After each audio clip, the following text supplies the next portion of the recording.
Mark Lee McMorris. Yes, we're doing full names here on Off the Roster. We're so happy to have you here. But before we get into all the training, how you're going to be competing in the X Games, Olympics, all that other stuff, you are a fellow Reginian. I have no idea what our actual term is, but we, and by we I mean me, like to think that Regina has some of the best pizza in the world. But somebody who's actually traveled the world, is there any truth to this? I saw your eyes. You're like, hell no. Regina? Oh man. We have a lot of good things, but I don't know about the best pizza in the world. Honestly, one of my first times going to Europe as a little guy, I think I was like 15 or 16, but I was competing in Lavinia where the Olympics are. That was like one of the last times I was there. And I remember having that pizza and I was like, damn, this is the best pizza I've ever had. So I'm looking forward to going back there and munching some pizza. But I did go to Trifons a lot as a young kid Yes. in Regina. Yes. And at that point when I was in 8th grade, yeah, that was the best pizza in the world. Yeah, I just haven't grown up. And then to just make your cousin and fellow Regina native, Ryan Getzlaf, look bad, because on the show I asked him what NOD means. He did not know. I know you're going to know. What does NOD mean? NOD means north of Dudney. And Yeah. most You were people not. that grew up in Regina should know that. Come on, Getzy. Yeah. All right. Now for some real talk. You recently posted this video of you just doing another insane move. Can you break down what is happening? Oh yeah. Oh my God. That is a lot of turns. Yeah, that is a frontside 1800. So 5 360s with like 3 off-axis corks. Yeah, it's crazy what the No big level it's deal. gotten to. If you would have asked me 10 years ago if anyone would ever do something like that, I would have said, yeah, right, you're crazy.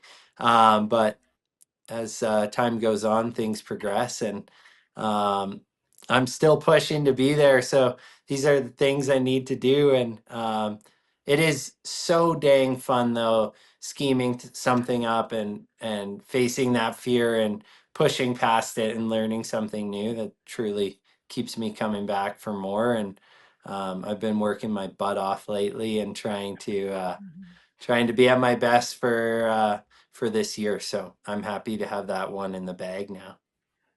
Very serious question. Like, do you get dizzy after all those turns in the air? Like, I feel like I would, and most people would. Yeah. I mean, as you like build up to it, your air awareness becomes sound. But yeah, like for instance, I'm here in Aspen and putting together a run of like there's 3 jumps, and you're doing massive spins on all of them, and you're at 10,000 feet. Then you get dizzy. So yeah, it's kind of insane.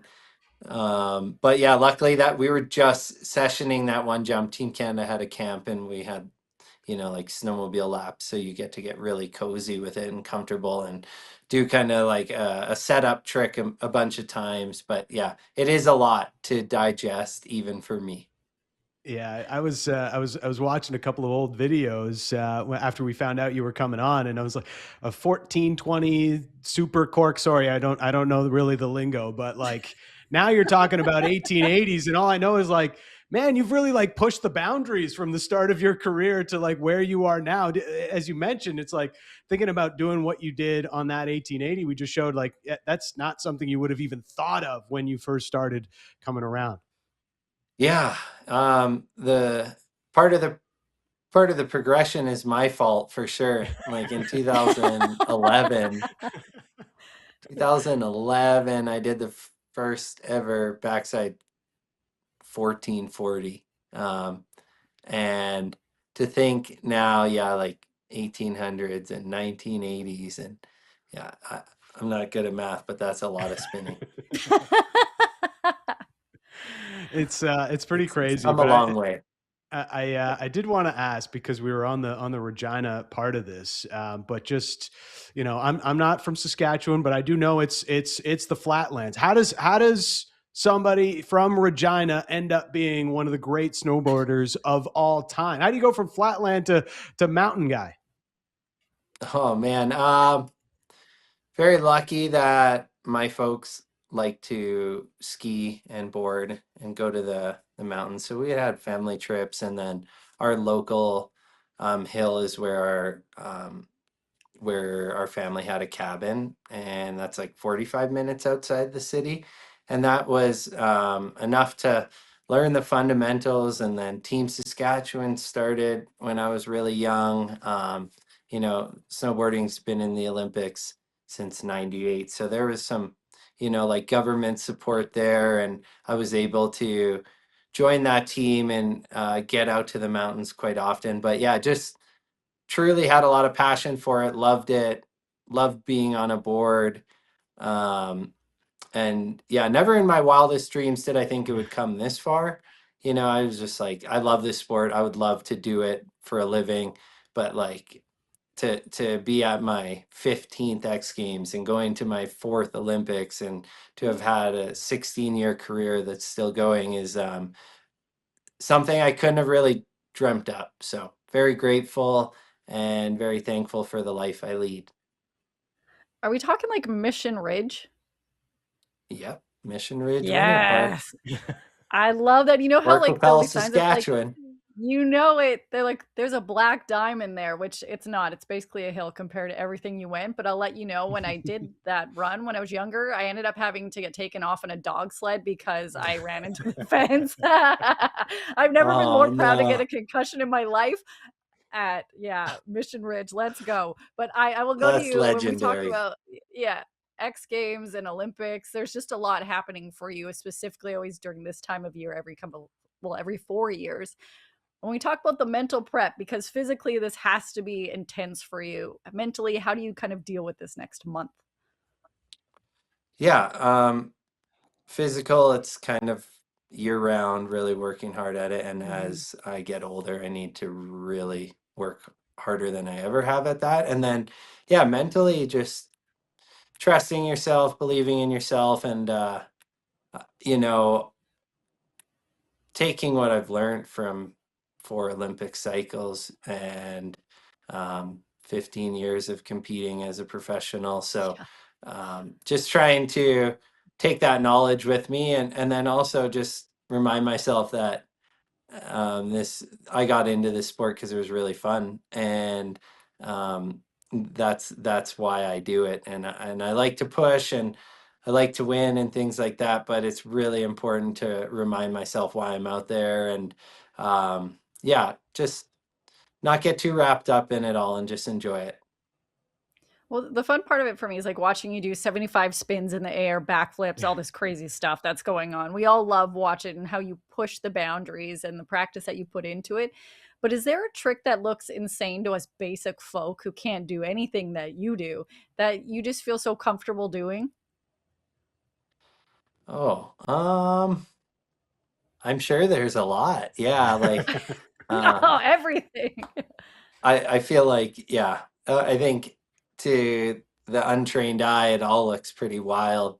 And some things are very comfortable for us for sure, because, we do it all the time and we've been doing it for many years. So um, I think, yeah, anything an untrained eye sees that we do, it probably looks wild. We hit big jumps and um, hit these crazy rails, and then like, yeah, half pipe looks really amazing, and I think it all would look pretty wild to you guys.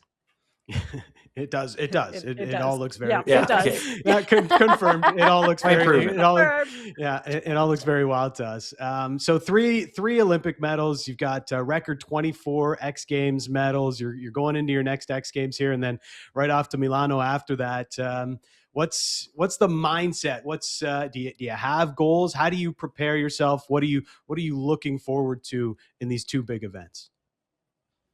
Yeah, I think what I'm looking forward to most is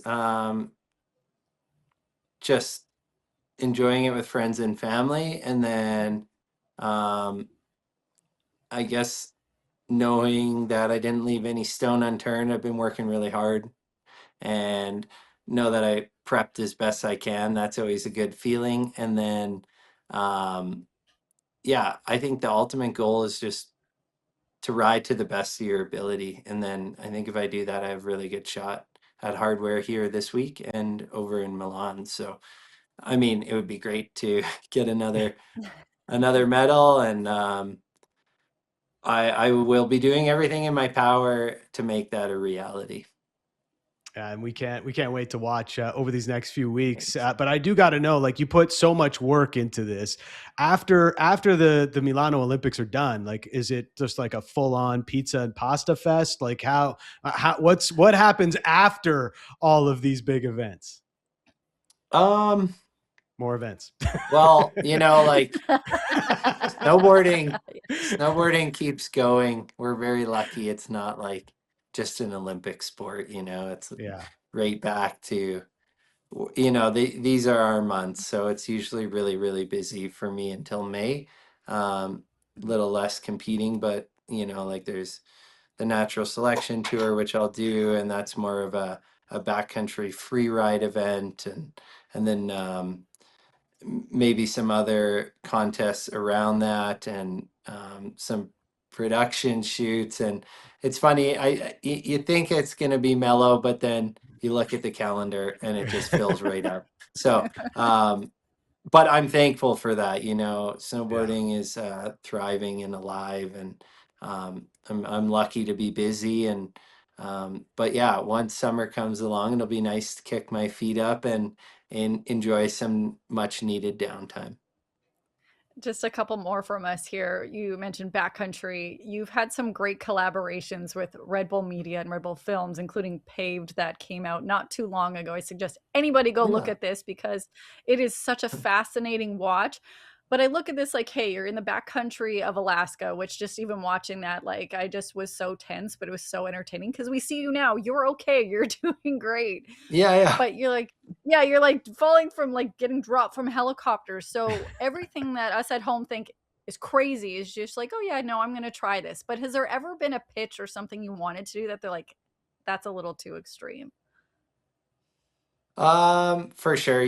Like when you're filming in the backcountry and you're heliboarding, you always have guides with you that know the snowpack, know the risks. And obviously, like, we take calculated risks. You wanna arrive alive and go home, and um it's all fun and games until like something bad happens. So we definitely are trained professionals, and definitely try and assess the risk always. And there's been plenty of times where you have to stand down from things you want to do, or um, friends kind of talk you through it and it doesn't make sense, or the guide, or whatever.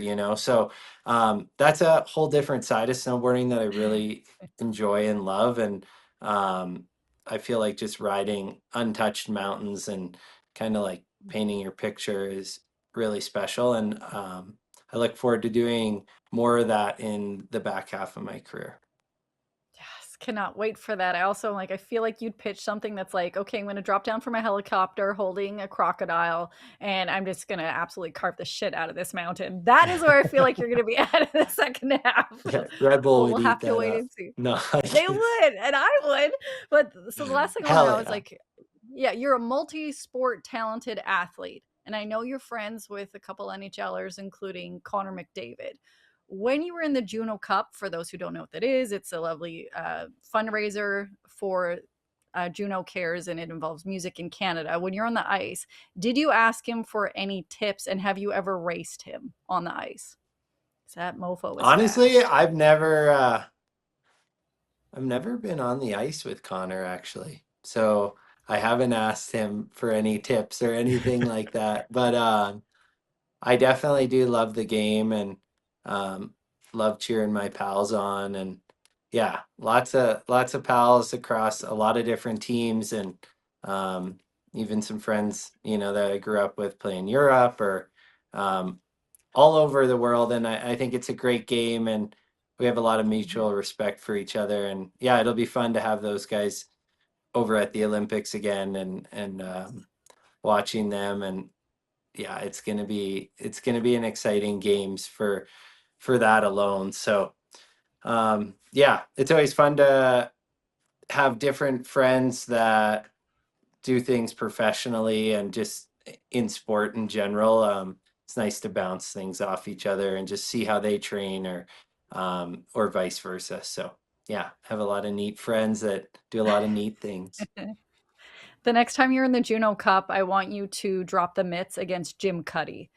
I'm gonna put that in Oh your my future God, video. yeah. Yeah. I'm pretty sure he was on the You be ice when I bad. was playing. Yeah. Yeah, Yes. that was a fun game. He's scrappy. I need to get back to that. Yeah, it's so fun. Sometimes I play with my brother and Whistler, and oh man, what a game. Yeah. We appreciate your time. Good luck and everything, and I can't wait to see you shred it on the mountains with a crocodile. We appreciate your time. Thanks so much, Mark. No problem. Thanks for having me.